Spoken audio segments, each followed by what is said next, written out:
2 दिन बाद मेरी शादी की तारीख थी। ये शादी पूरी तरह से मेरे माता-पिता की मर्ज़ी से हो रही थी। मैं भी अपने माँ-बाप के फ़ैसले पर खुश थी और उनके फ़ैसले पर खुशी-खुशी सर झुका दिया था। मुझे तो इस बात से कोई ऐतराज़ नहीं था कि यह रिश्ता मेरे माँ-बाप की पसंद और मर्ज़ी का है, क्योंकि मैंने कभी भी अपने घर से बाहर कदम नहीं निकाला था। बाहर की दुनिया, बाहर के लोग क्या होते हैं, मुझे इसका अंदाज़ा नहीं था। मैंने अपनी माँ से यही सुना था कि बाहर की दुनिया बहुत ज़ालिम है, कभी भूल कर भी इस दुनिया में कदम मत रखना। यही वजह थी कि मैं बहुत हद तक डरपोक थी। मुझ में कॉन्फिडेंस की बहुत कमी थी और इसकी सबसे बड़ी वजह यही थी कि मैं बाहर बहुत कम निकलती थी।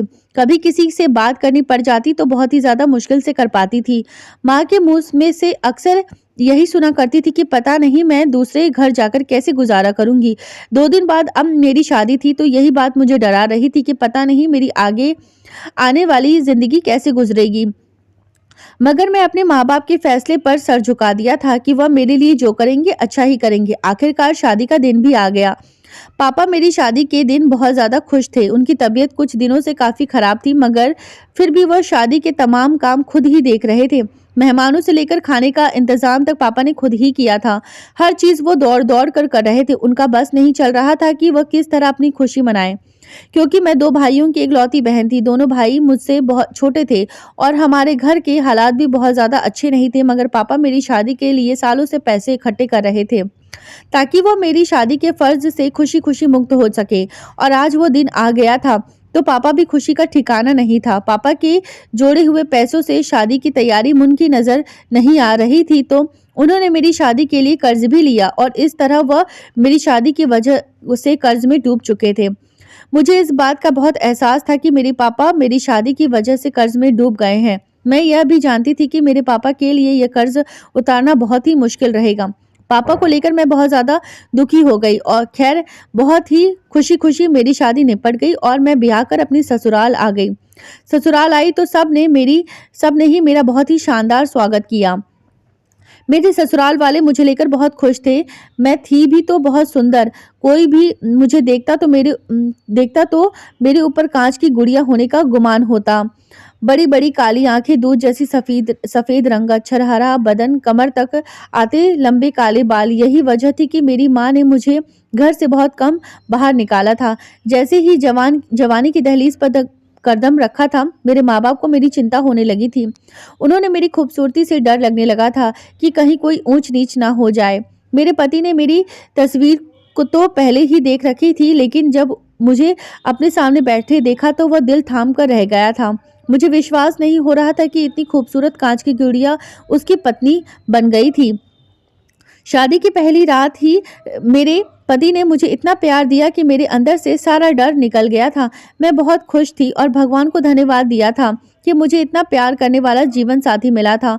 शादी का दिन तो ऐसे ही गुजर गया था, लेकिन शादी के अगले दिन पता नहीं क्यों मेरे पेट में हल्का-हल्का दर्द होने लगा था।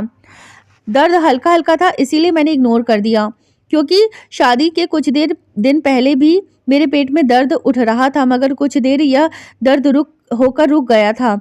कई बार मेरे साथ ऐसा हुआ था, लेकिन मैं ध्यान नहीं देती थी। आज भी इसी तरह कुछ देर तक दर्द होता रहा और फिर बंद हो गया। इस बार भी मैं इस पर ध्यान नहीं दिया, क्योंकि आज मेरे ससुराल में मेरा दूसरा दिन था। पूरा घर मेहमानों से भरा हुआ था। ऐसे में मैं किसी को कहीं भी नहीं कह भी नहीं सकती थी कि मेरी तबीयत खराब है। फिर हर किसी के मुँह पर यही होता कि नई दुल्हन की तबीयत खराब हो गई है। बस यही सोचकर मैं चुपचाप अपनी जगह बैठी रही। कुछ देर बाद मेरे घरवाले भी आ गए, लेकिन दर्द था कि एक बार फिर से उठ रहा था और जिसकी वजह से मुझे बेचैनी होने लगी थी। मुझे ऐसा महसूस हो रहा था जैसे मेरी तबीयत अब धीरे-धीरे और भी ज़्यादा खराब होती चली जा रही है, लेकिन फिर भी मैं बर्दाश्त किए बैठी थी। धीरे-धीरे मेहमान आते गए और मुँह दिखाई की रस्म करते गए, लेकिन दर्द था कि रुकने का नाम नहीं ले रहा था। मैं जैसे-तैसे खुद को संभालते चेहरे पर झूठी मुस्कान सजाए बैठी हुई थी। पूरा समय मेरा ऐसे ही दर्द में गुजरा था। रात के समय घर से मेहमानों का कुछ भीड़ कम हुआ था। मेरी सास ने मुझे मेरे कमरे में आकर आराम करने के लिए भेज दिया। कमरे में आकर मैं सुकून का सांस लिया। सुबह से बैठे रहने की वजह से मेरी कमर अकड़ चुकी थी और पेट का दर्द भी अब तेजी पकड़ चुका था। मैं अपने कमरे में आकर खामोशी से लेटी रह गई और दर्द के कम होने का इंतजार करने लगी। मैं सोच रही थी कि शायद दर्द खुद ही कम हो जाएगा और कुछ देर बाद हुआ भी ऐसा ही। दर्द की जो तेजी थी वह खुद कम होने लगी थी।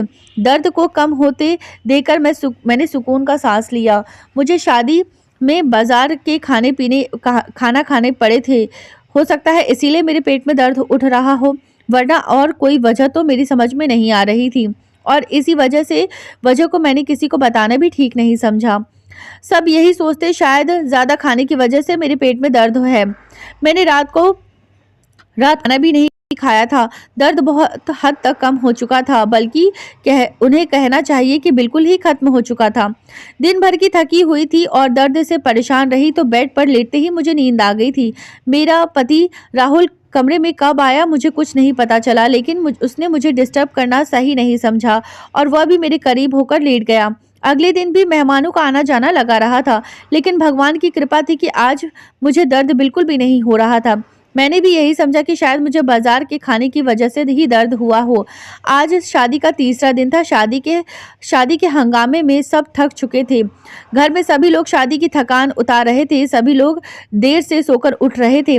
मैं नई दुल्हन थी, इसीलिए मुझे किसी ने उठाना ठीक नहीं समझा। 12 बजे के करीब ही मेरी आंख खुली थी। मेरी नंद मेरे लिए नाश्ता लेकर आ गई। नाश्ता करके मैं कमरे से बाहर आ गई और घर वालों के साथ बैठ गई।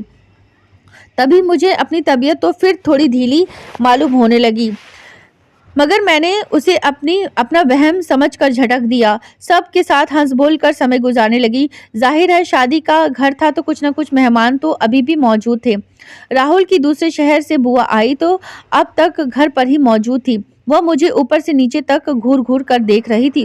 उनके घूरने की वजह से मैं बहुत ज़्यादा नर्वस हो रही थी, क्योंकि जिस तरह से वह मुझे घूर रही थी, अच्छे से अच्छा इंसान भी ऐसे देखने में नर्वस हो जाता है। यही वजह थी कि मैं वहां बैठकर मुझे और भी ज्यादा बेचैनी महसूस हो रही थी। मैं वहां से उठकर अपने कमरे में आ गई, क्योंकि अब मुझे वहां बैठना मुश्किल हो रहा था। पेट का दर्द भी फिर से बढ़ने लगा था। ऊपर से बुआ की नजरें मेरे शरीर के आर पार होती महसूस हो रही थी। कमरे में आकर मैं थोड़ा सुकून का सांस लिया। दोपहर हो चुकी थी तो मैं कुछ देर सोने के इरादे से बिस्तर पर लेट गई और यही सोचा कि इस तरह मेरे दर्द को कुछ आराम मिलेगा। जाने कब सोचते सोचते मेरी आंख लग गई, मुझे पता नहीं चला। जब शाम में मेरी आंख खुली, कुछ देर तक ऐसा ही बिस्तर पर लेटी रही। उठने का बिल्कुल भी मन नहीं कर रहा था, मगर मैं अभी नई नई दुल्हन थी। मुझे हर कदम सोच समझ कर उठाना था। माँ के घर में तो जब मर्जी चाहती सो जाती। जब हाथ मुंह धोकर कमरे में आई तो अचानक मुझे अपने पेट में दोबारा से दर्द महसूस हुआ। मैंने उसे इग्नोर कर दिया और भगवान से प्रार्थना करने लगी कि भगवान मेरे पेट का दर्द कम हो जाए। मगर इस बार दर्द कम होने की बजाय और भी ज्यादा बढ़ता चला जा रहा था। पेट में होते दर्द ने तेजी पकड़ ली थी। मेरी हालत खराब होती जा रही थी। मेरे अंदर अब इतनी भी हिम्मत नहीं थी कि किसी को आवाज लगाकर बताती कि मेरे पेट में दर्द हो रहा है। राहुल भी उस समय घर पर मौजूद नहीं था। काफी देर तक मुझे इसी तरह दर्द की तेजी से तड़पते गुजर गई थी। काफी देर बाद राहुल घर पर आया तो उसने मेरी खराब होती हालत देखकर मुझे मेरी तबीयत के बारे में पूछा, क्योंकि मेरा चेहरा पूरी तरह से पीला पड़ चुका था। मेरे पति ने मेरी हालत देखी तो मुझे डॉक्टर के पास ले जाने की जिद करने लगा। मैं डॉक्टर के पास नहीं जाना चाहती थी, तो मैंने उसे घर में ही मौजूद कोई पेट दर्द की दवाई मांगी तो वह खामोश हो गया और घर पे ही मौजूद पेट दर्द की दवाई लाकर मुझे दे दी। मगर दवा खाकर भी मेरे दर्द को आराम नहीं मिल रहा था। लेकिन थोड़े समय के बाद दर्द की तेजी में कमी तो होने लगी, लेकिन पूरी तरह से नहीं रुका था। लेकिन फिर भी मैंने सुकून का सांस लिया। 1-2 घंटे सुकून से गुजर गए और मेरा पति राहुल भी अब रिलैक्स हो गया था। सबने मिलकर रात का खाना खाया, लेकिन मैं बस नाम के लिए थोड़ा सा ही खाया था, क्योंकि दर्द मुझे अभी भी हल्का हल्का हो रहा था। राहुल ने कहा कि अगर तुम्हारी तबीयत ठीक नहीं है तो तुम कमरे में जाकर आराम करो। मैं भी फौरन से उठकर कमरे में आ गई, क्योंकि मेरा भी लेटने का मन कर रहा था। अभी लेटते कुछ ही देर गुजरी थी कि अचानक से पेट में दर्द की तेज लहर उठी और मेरी चीख निकल गई। सब लोग मेरे कमरे में दाखिल हुए। मेरी हालत देखकर राहुल परेशान हो गया। उसने मुझे डांट लगाते हुए कहा कि मैं पहले ही तुमसे कह रहा था कि चलो डॉक्टर के पास चलते हैं, लेकिन तुम नहीं मानी। शादी का तीसरा दिन था और मैं उसके साथ जाने से झिड़क रही थी, मगर राहुल ने मेरी एक न सुनी और मुझे तैयार होने के लिए कहा। और खुद भी तैयार होने लगा। मैं तैयार होकर कमरे में आई तो सास की मेरी तबीयत को लेकर परेशान थी। उन्होंने आशीर्वाद देकर हम दोनों को डॉक्टर के पास भेज दिया। डॉक्टर के पास पहुंचकर हम दोनों अपने नंबर का इंतजार में बैठ गए। अस्पताल में तरह तरह के मरीज आते हुए थे। किसी को अस्पताल में आकर खुशी हो रही थी तो कोई अपने प्यारों के लिए भगवान से प्रार्थनाएं कर रहा था। मेरे पेट में अब इतनी तेज दर्द था कि मुझसे बैठा भी नहीं जा रहा था। दर्द की शिद्दत से मैं टहलने लगी थी। मुझे किसी भी पल चैन नहीं मिल रहा था। दर्द थी, बेचैनी थी कि बढ़ती जा रही थी। राहुल ने मेरी बिगड़ी तबीयत को देखकर परेशान होता जा रहा था। जब मेरी तबीयत ज़्यादा बिगड़ी तो मेरी बारी का इंतजार किए बगैर डॉक्टर के पास गया और उनसे बात की। डॉक्टर ने जल्दी से मुझे इमरजेंसी में पहुंचा दिया और मुझे चेक करना शुरू कर दिया। उन्होंने पूछा, दर्द कहाँ है? मैंने उन्हें अपने पेट के उस हिस्से पर हाथ रखकर बताया जहां दर्द हो रहा था। मेरे पेट दर्द की वजह समझ नहीं आ रही थी, लेकिन फिर भी उन्होंने मुझे कुछ दवाइयां देकर हमें घर भेज दिया। घर आकर मैंने दवाइयां खाई, थोड़ा सुकून मिला और मैं सो गई। सुबह तक दर्द बिल्कुल ठीक हो गया। मैं पहले की तरह फिट फाट, मगर फिर शाम होते होते मेरी तबीयत फिर से बिगड़ गई और मुझे फिर से अस्पताल ले जाया गया। इस बार डॉक्टर ने मेरा अल्ट्रासाउंड करवाने की सलाह दी और कहा कि अल्ट्रासाउंड की रिपोर्ट देखकर ही कुछ पता चल सकता है, और साथ ही यह भी कहा कि अल्ट्रासाउंड अभी इसी समय करवाना। कुछ देर बाद मेरा अल्ट्रासाउंड हुआ। अल्ट्रासाउंड की रिपोर्ट आने में अभी कुछ देर बाकी था। मेरी तबीयत ज़्यादा खराब होने लगी थी। इस समय मुझे दोबारा से इमरजेंसी में ले जाया गया और डॉक्टर ने मुझे दोबारा दर्द कम करने का इंजेक्शन लगा दिया। कुछ देर बाद अल्ट्रासाउंड की रिपोर्ट आई तो डॉक्टर अल्ट्रासाउंड की रिपोर्ट लेकर मेरे साथ खड़ी थी। साथ ही राहुल भी बैठा हुआ था। मैं अस्पताल के बेड पर लेटी हुई थी। अल्ट्रासाउंड की रिपोर्ट देखते ही डॉक्टर के माथे पर बल पड़ गए। वह काफी देर तक रिपोर्ट को देखती रही मगर मुंह से कुछ न बोली। आखिरकार राहुल ने ही डॉक्टर को पूछा कि रिपोर्ट में क्या है, तो डॉक्टर ने जो कुछ कहा उसे सुनकर तो मेरे होश उड़ गए और राहुल भी फटी फटी आंखों से डॉक्टर की तरफ देखने लगा। मुझे अपने कानों पर विश्वास नहीं हो रहा था कि डॉक्टर क्या बोल रही है। एक पल के लिए तो मुझे कुछ समझ नहीं आ सका था। डॉक्टर ने आखिर कह दिया कि जब थोड़ी देर बाद डॉक्टर की कही हुई बात मेरी समझ में आई तो मेरे पैरों तले से जमीन निकल गई। मेरी हालत ऐसी हो गई थी जैसे काटो तो मेरे शरीर से खून नहीं है। राहुल तो पहले डॉक्टर को फटी फटी आंखों से देखता रहा। उसके बाद उसने ऐसी नज़रों से मेरी तरफ देखा कि मेरा बस नहीं चल रहा था कि ज़मीन फटे और मैं उसमें समा जाऊं। राहुल की आंखों में मेरे लिए साफ साफ अविश्वास दिखाई दे रहा था। वह मुझे ऐसे देख रहा था जैसे मैं कोई चोर हूं और मैं बस इस समय सिचुएशन को समझने की कोशिश कर रही थी कि आखिर डॉक्टर की बात में के जवाब में क्या बोलूं, अपने पति राहुल को क्या जवाब दूं। मेरा दिमाग तो जैसे सुन्न हो गया था। मेरी दुनिया एक पल में ही घूम कर रह गई थी। डॉक्टर ने कहा था कि कुछ महीने पहले तुमने अपनी प्रेगनेंसी गिरवाई थी तो इसलिए तुम्हारे पेट में दर्द हो रहा है। मेरी शादी को अभी सिर्फ 3 दिन हुए थे तो ऐसा कैसे मुमकिन हो सकता था। राहुल ने डॉक्टर से कहा कि अभी हमारी शादी को सिर्फ 3 दिन ही हुए हैं। तो डॉक्टर ने हैरान हो गई, मुझे नफरत भरी नजरों से देखने लगी जैसे कि मैंने कितना बड़ा पाप कर दिया हो।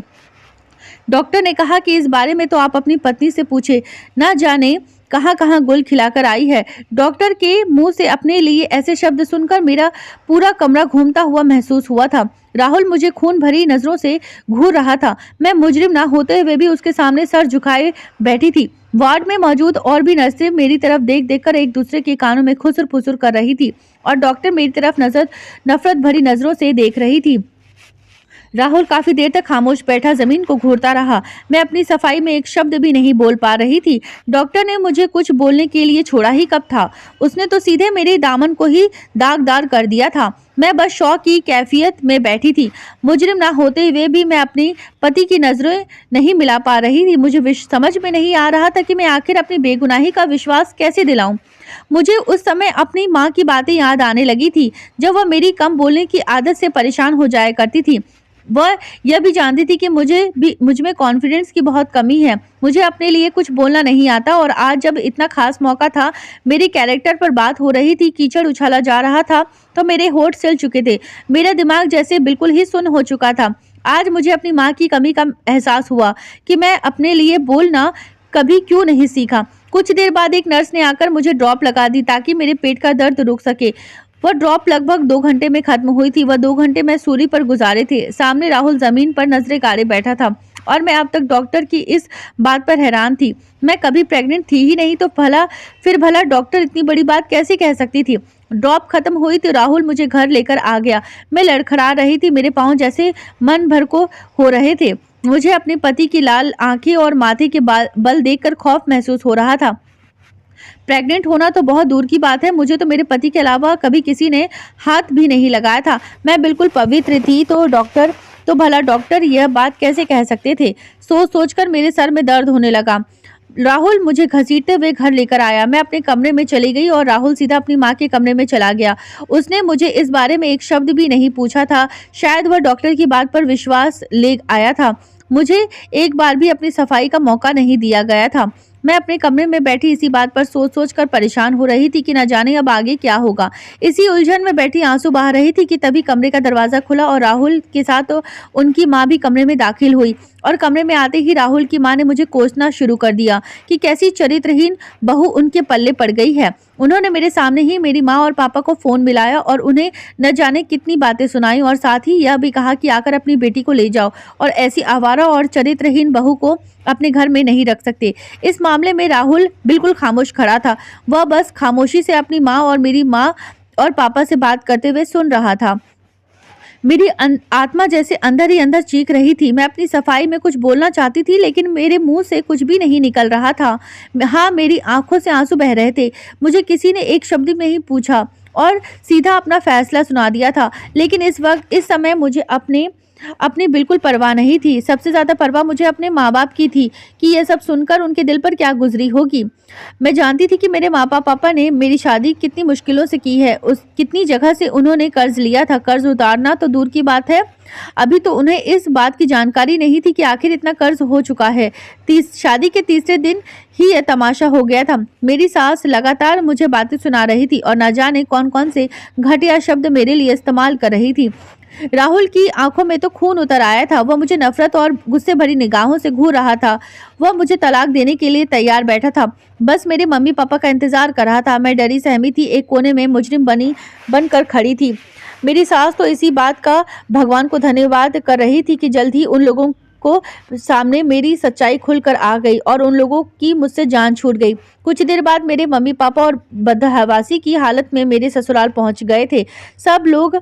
हम सब लोग उस समय हॉल में मौजूद थे। हर तरफ से मुझ पर ताने पड़ रहे थे। वहां पर मौजूद हर आदमी मुझे चुपती हुई और नफरत भरी निगाहों से घूर रहा था। मैं बस ये कोने में सिकड़ी सिमटी खड़ी रोई जा रही थी।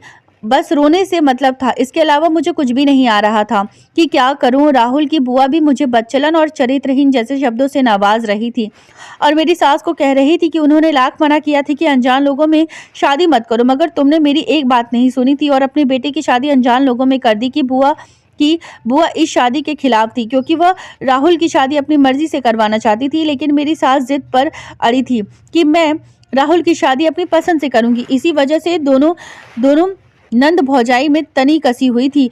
अब तो राहुल की बुआ को मौका मिल गया था कि मेरी सास गलत थी। जैसे ही मेरे मम्मी पापा ने हॉल में कदम रखा, मैं भागकर उनके पास चली गई और उनके गले लगकर रोने लगी। मम्मी मुझे खामोश करने लगी, मगर मेरे रोने में और भी ज्यादा तेजी आ गई। इतने घंटे तक मुझ पर जो कयामत बीत रही थी वह अब आंसुओं की सूरत में बाहर आने लगी थी। मेरे मम्मी पापा को मेरी सास ने अपने सामने बैठाकर न जाने कितनी बातें सुनाई थी। आपने क्यों अपनी बदचलन बेटी को उनके माथे ठोक दिया। मेरी माँ मेरे चरित्र की कस्में खा रही थी और मेरे पापा का जैसे सर झुक गया था।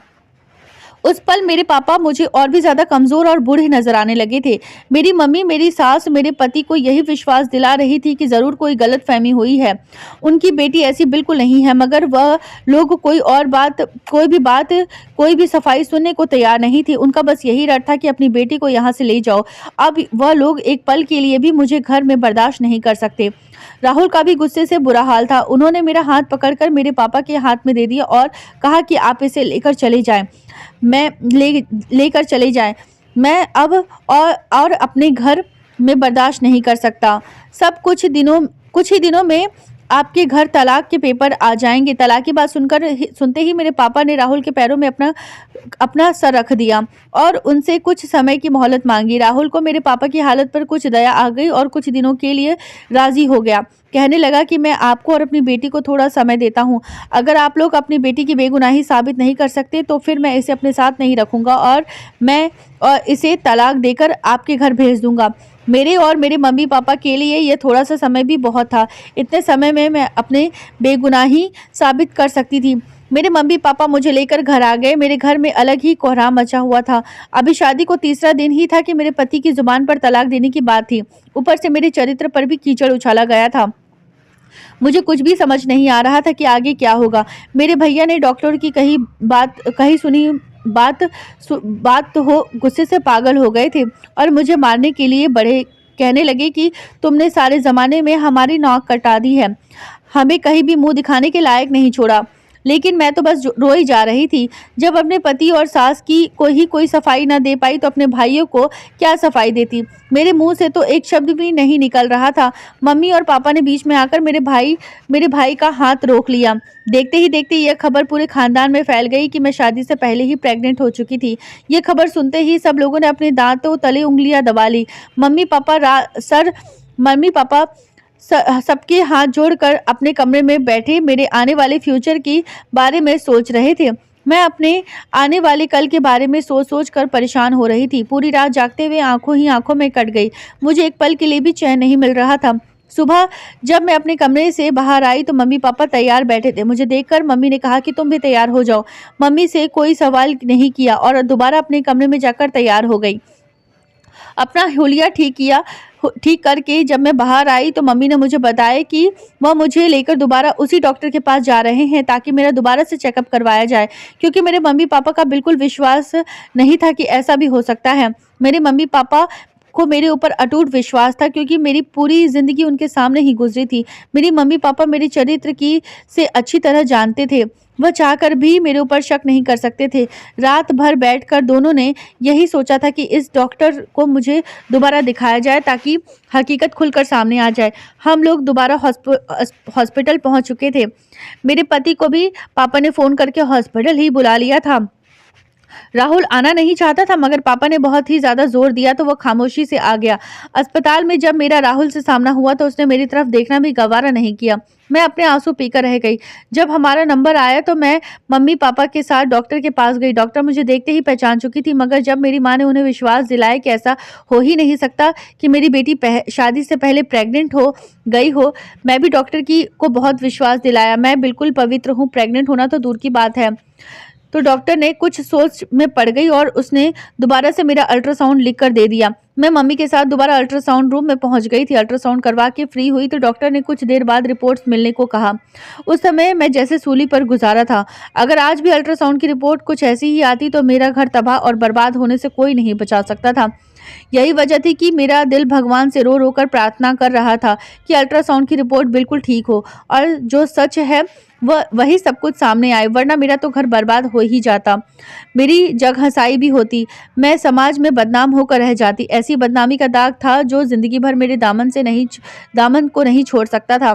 कुछ न करके भी मैं सबकी नज़रों में मुजरिम बनी हुई थी और उस समय कोई नहीं समझ सकता था मेरे दर्द को। अपनी आंखों में अपने लिए अविश्वास देखा था, जिसकी वजह से मेरा दिल खून के आंसू रो रहा था। कुछ देर बाद अल्ट्रासाउंड की रिपोर्ट आ गई और रिपोर्ट लेकर मैं डॉक्टर के पास गई। इस बार मेरे साथ सिर्फ मेरी माँ थी। मेरे पापा और पति बाहर ही मौजूद थे। कुछ देर बाद मेरी सास भी अस्पताल पहुंच चुकी थी। उसकी जुबान पर तो यही था कि अब कौन से डॉक्टर को दिखाना बाकी रह गया है।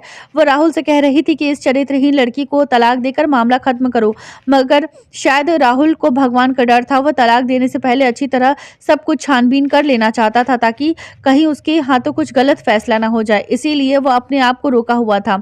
मैं मुजरिमों की तरह डॉक्टर के सामने सर झुकाए बैठी थी। कुछ ही देर में डॉक्टर के केवल से मेरे पति सास भी आ गए और मेरे पीछे मेरे घर वाले खड़े थे। डॉक्टर के जबान से निकले शब्द मुझे नई जिंदगी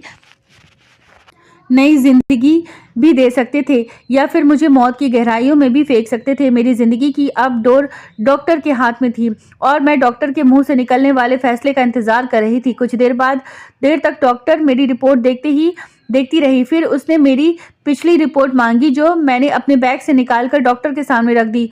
बहुत देर तक खामोशी से दोनों रिपोर्ट्स को चेक करती रही। उसके चेहरे पर अजीब से एक्सप्रेशन थे। कुछ देर बाद डॉक्टर के चेहरे पर चौंकाने वाला हाव भाव पैदा हो गया, जैसे कुछ गलत हुआ हो। डॉक्टर ने मेरी आज की रिपोर्ट मेरे सामने रखते हुए कहा कि मेरे पेट में दर्द की वजह बाहर का खाना था, जिसकी वजह से मेरे पेट में दर्द हो रहा था। मेरे लीवर पर सूजन आ गई थी, तभी इतना दर्द हो रहा था। डॉक्टर ने मेरी माँ से कहा कि आपकी बेटी प्रेग्नेंट नहीं थी। मेरी सास ने फौरन कहा कि पिछली रिपोर्ट में आपने बताया था कि वो प्रेग्नेंट थी। तो डॉक्टर ने बताया, जिसे सुनकर मेरे पैरों तले से ज़मीन निकल गई। डॉक्टर ने कहा कि पिछली रिपोर्ट नाम की वजह से गड़बड़ हो गई थी। मेरा नाम मेघा शर्मा है और जिस औरत की रिपोर्ट मेरे पास थी उसका नाम भी मेघा शर्मा था। उसका कुछ महीने पहले ही मिसकैरेज हुआ था, जिसकी वजह से उसके पेट में दर्द था। नाम एक होने की वजह से यह सारी गलतफहमी हुई थी। डॉक्टर ने अपनी गलती मानकर हम सबसे माफ़ी मांगी। मेरा दिल तो इस समय भगवान को याद करके रो पड़ा था। मेरे पति और सास शर्मिंदगी से सर झुकाए खड़े थे, तो मेरे पापा ने आगे बढ़कर मुझे गले से लगा लिया, कहा कि यह सब एक गलतफहमी का नतीजा था और इस तरह मेरा घर बर्बाद होने से बच गया। राहुल ने मुझसे माफ़ी मांगी। मैंने भी राहुल को माफ़ कर दिया, क्योंकि गलती तो उसकी भी नहीं थी। उसे उस समय जो हालात ही कुछ ऐसे थे, जो भी सुनता उसके दिमाग में गलत ख्याल ही आते। मेरे सास ने भी मुझसे माफ़ी मांगी और मैंने अपनी सास को भी माफ़ कर दिया। आज मैं अपने घर में बहुत ही खुशहाल ज़िंदगी जी रही हूँ। दोस्तों, आपको हमारी कहानी कैसी लगी है? कहानी अगर पसंद आई हो तो हमारे चैनल कहानी वो अनकही को सब्सक्राइब करना ना भूलें। धन्यवाद।